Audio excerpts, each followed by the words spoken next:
Hello, I'm Joshua. I'm Kathy. I'm William. And I'm Sherry. And we're here at the famous Red Trail Pond at Germantown Metro Park, here to tell you about Conservation Kids. Conservation action knows no age boundaries, which is why your Five Rivers Metro Parks has created a comprehensive program called Conservation Kids. This program aims to build confidence and leadership skills amongst today's youth to help empower them to have conversations with their peers about how important nature is and why we need to protect our local habitats right here in the Miami Valley. Conservation Kids has 3 age brackets: our Tykes, which are age 3 to 5, our Explorers, ages 6 to 9, and our Voyagers, age 10 to 13.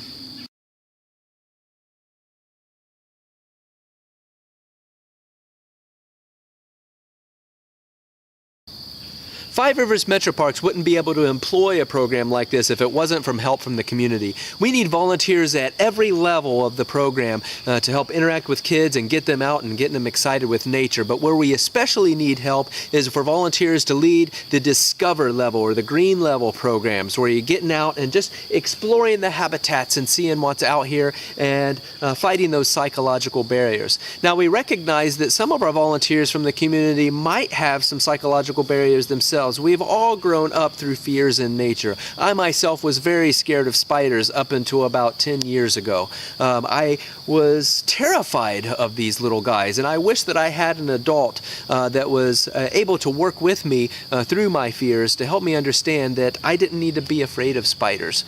Well, here, William, Sherry, Kathy, and I are going to take you on a little adventure to explore some of these common things that we find in nature that can be perceived as scary, but is really not scary at all. And we're all going to work together to help you see some different techniques that we've regularly employed out in nature to help kids get over these fears. Hello. Today we're out in nature, and there's many wonderful things out here to see.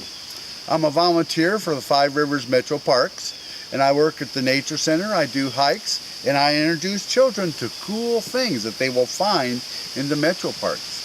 Today, I have a spider. Most people are afraid of spiders.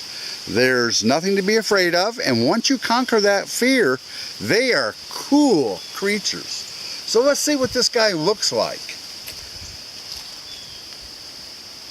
Here we go. He's crawling up my arm, and you can see he's not aggressive. He's trying to figure out what is going on here. And he's spinning a web behind him, and we dropped the spider. Come on, how do we get him up there? There we go. We got him back. Look at that. He's going. Looks like he's got supercharge there. He's like a little robot, itty bitty brain.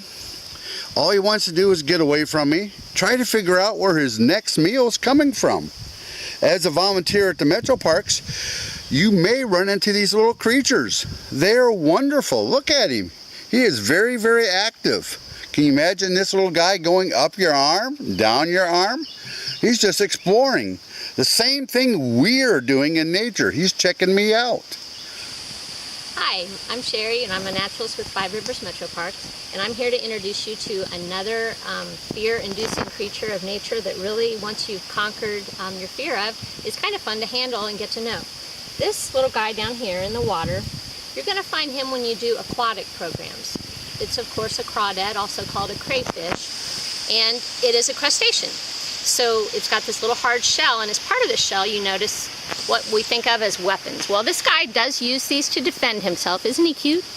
He does use them to defend himself, but he also uses them to move objects around on the bottom of the stream or the creek that he lives in, and he can also use them to hunt. He forages for plants and animals on the creek bottom or the stream bed. So a lot of kids, they catch them in their nets and they think it's really cool that they caught it, but then they say, help, how do I get this out of my net? Because they're fearful of the claws. And what you can do to help kids overcome this fear, there's a way to hold him, and you might see that I kind of have him grasped behind what I think of as those front appendages. If you have him there, there's no way he can reach around behind and pinch. So what I do to help the kids with this is I'll grasp these two appendages just like that, so that no more fear. Okay, so now this frees the back up so that the child can come and pinch just like that.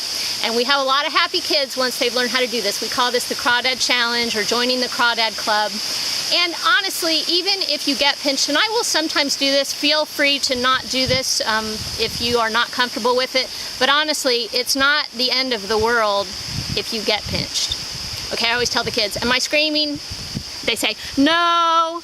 Am I bleeding? They say, no. And so it helps to kind of overcome a lot of these things that nobody's getting really hurt. It's just a fear that needs to be overcome, just like anything else. So I hope that you feel better about this little guy. They're nothing to be afraid of. If they do pinch and they're grasping too hard, lots of times you can just put them in the water, and then it's their natural instinct to get away from you, not to continue to harass. So I'm really grasping them like that, holding the claws down so that the kids can get a grip, and then assuring them that these little guys down here, the little pinchers on their legs, they're not strong enough or large enough even to grasp. So that's it for Crawdad City. So I hope you feel better about handling these guys and that you can help spread the word.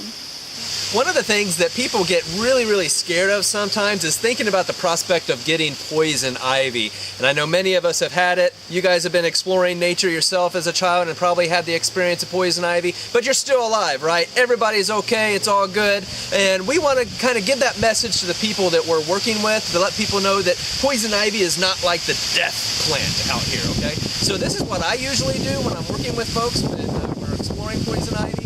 Is go out and look at it, and a lot of times I don't even tell them the name of it. I just get them to look at this really cool plant right here. The leaflets, or 3 leaflets. Of course, many people hear 3 leaves, let it be, all that kind of stuff. Just so that you're kind of aware of how to identify it real quick. The poison ivy has alternate leaves, but also compound leaves. So this right here is all one leaf, and there's 1, 2, 3 leaflets. If you look at where the leaves are coming out on this vine, you can tell that they're alternating from each other. Kind of like a you go, I go as they go up the stem. So if you have a compound leaf with 3 leaves with those jagged cuts in it, and the leaves are alternating, then you know that you got poison ivy, because there are so many things out here that have 3 leaves that can get people really scared. They're like black raspberry and honewort, clustered snakeroot, all those common plants out here have 3 leaves, and that can kind of freak some people out. So but when I'm working with kids, I don't really get into any of that stuff unless they ask. What I typically will share with them is that I want to show them this really cool plant, a really neat plant that belongs here in Ohio, has lived in Ohio for thousands of years, has always been a part of the ecosystem here in these recent thousands of years. And the reason why I think that this plant is really cool is because it makes these little white berries in the winter time, or actually it makes the berries in the fall, but the berries don't taste very good, so they don't get gobbled up as quickly. And come here, let me show you what these berries look like.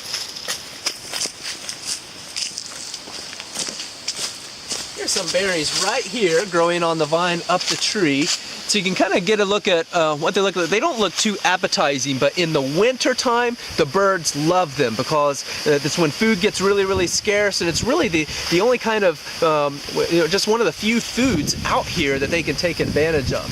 And so if it wasn't for poison ivy and other plants like it, then we wouldn't have the birds that we have here in the wintertime. And so by sharing this plant in this way to help people understand its purpose and to understand that if we touch it, that's when we get itchy, and kind of talking about some myths. For an example, poison ivy rashes are not contagious. You can't get a rash and then go to somebody else and then get it, but the oil does move around. So just learning more about the plant can really help empower adults to allow their children to roam a little bit around in nature. And a lot of times after I'm done talking with poison ivy, I will ask the group, how many of you had poison ivy before? And many will raise their hand, and I'll walk around and I'll give high fives to every single one of those individuals, because it proves that they've been getting outside and exploring nature and having some fun. And are they still alive? Yes, of course they are. Is it a pleasant experience to get poison ivy? Of course not. But I invite you to look at this plant again once more. Look at it. Do you see it moving? Of course it's swaying in the wind. But is it reaching out and grabbing you? Is it grabbing the camera? No, this plant is staying right where it's at. So what's nice about that is plants just don't move. So you can get to, once you get to know what poison ivy looks like and start to avoid it, you're not going to get it. So another thing that you might see out on the trail that is scary to some people, especially kids and lots of adults too, is snakes. When you come up on a snake on the trail, as you can see, he doesn't have a whole lot of interest in me. And with snakes, you can actually get quite close and kind of check them out. They look really cool. Snakes are made mostly out of muscle, so they're really strong and they can climb trees by themselves. And they don't need legs to do that, which is also really awesome. As you can see, he's not being aggressive towards me, not interested in me. I'm not something that this snake eats. And so the snake is really not going to be much interested in why I'm here to see it. It's more on its way to try to find its next meal. You can actually get down next to a snake and watch it slither away. Most of the snakes here in Ohio are not aggressive. They're not going to be coming towards you for any reason. So when you come across a snake on the trail, one of the things you don't want to do is you really don't want to touch it or get too close in its area, its space, but you do want to check it out and see how cool it is. So if you have people in your group who are really scared of snakes, you really want to spend a lot of time observing the animal and having them ask questions, addressing those fears, and giving them the confidence to observe an animal like a snake out in the wild without being afraid of it. Because you don't want to be afraid of nature, you just want to give it some respect. A lot of people are scared out of the fact that they don't have a lot of knowledge about our local snakes, so maybe you want to talk about what types of snakes we do have in Ohio, or maybe just ask some general questions, especially with kids. Where is the snake going? What do you think it eats? Thank you for joining us on this adventure.